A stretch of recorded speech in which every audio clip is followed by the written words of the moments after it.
Ako si Robby, walang nagpapaaral sa akin, pero nag-engineering. Kaya tara, samahan niyo ako.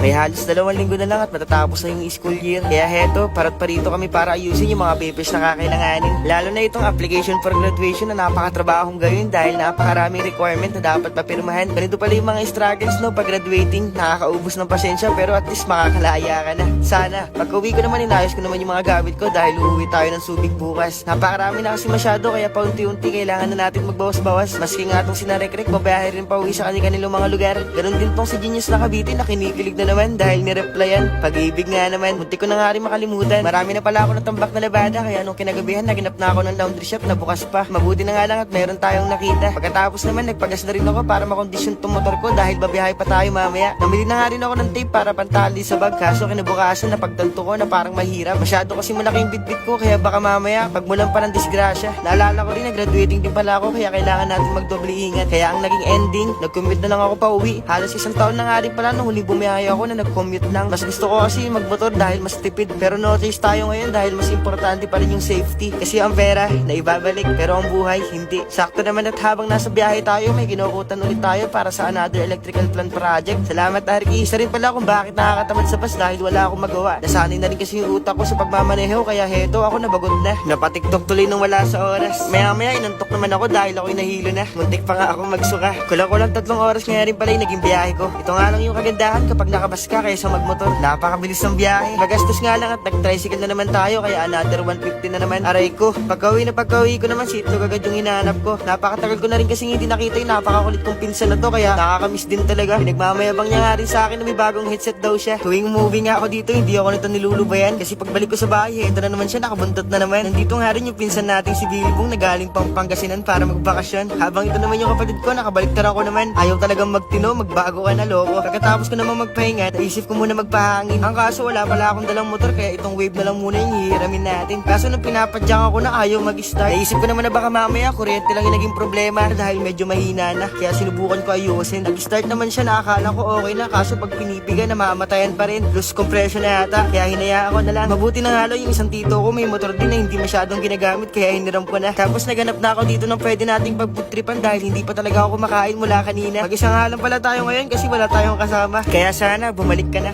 Biro lang. Kinagabihan naman pagka-uwi ko sinundo naman ako nitong tropa kong si Mr. Rabbit para daw kumain. Birthday nga pala ng isa naming tropa na ngayon lang sinabi na may handa. Di sana di na ako kumain kanina para nakatipid. Ito nga pala si birthday boy. 23 na nga raw siya kaya pwede na mag-asawa. Arvin Portajada nga pala ng Santa Monica. Nandito nga rin yung tropa ko na mala Terence Romeo sana yung galawan noon sa basketball kaso ngayon puro na lang inom. Sayang ka Robert. Tapos ito naman si Bentong na vlogger din noon kaso napanghinaan. Sila pala yung mga OG ko na solid na tropa since day 1. Naaalala ko pa nga noon na uhugin lang kami na laging puro tambay sa computeran. Pero ngayon tignan mo naman may diploma na yung karamihan. Habang yung iba naman nagagrind na rin para sa pangarap. Kinabukasan naman dumating na rin sa wakas yung table na in-order ko sa Shopee. Malapit na kasi yung review era natin para sa board exam kaya hinahanda ko na rin yung workplace ko dito para makapag-focus. Tapos ito naman yung kwarto ko na bala ko i-renovate sa susunod. Napaglumaan na rin kasi na obvious naman tignan dahil napupuno na ng mga agaw. Bali dito nga pala yung purpose yung lamesa kaya sinet up ko na siya agad para makita kung sakto at tama lang ba. Yung decision ko na lumayo para hindi ka na masaktan pa. Yung biro lang. Naging sakto naman yung pwesto niya sa akin na minimalist lang yung dating kaya pwede na yan. Gaming chair na lang talaga yung kulang. Pinakot ko na nga rin pala yung magagastos dito sa ipapaayos ko na bubungan. Mabuti na nga lang nandito si Tito Haji na handa tayong tulungan. Puro tulo at nabubulok na rin kasi yung kahoy kaya ipapaayos ko na. Tapos yun, 2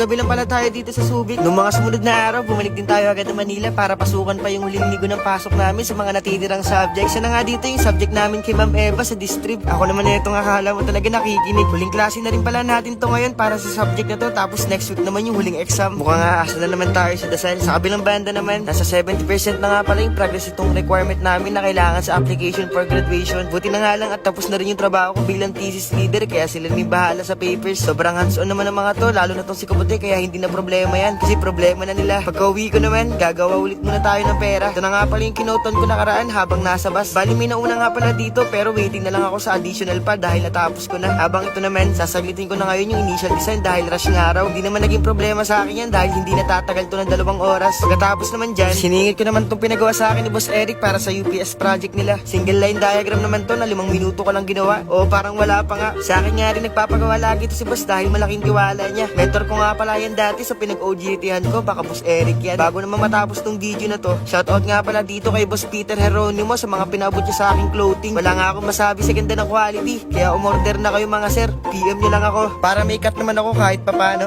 De, biro lang. O hanggang dito na lang muna. Salamat!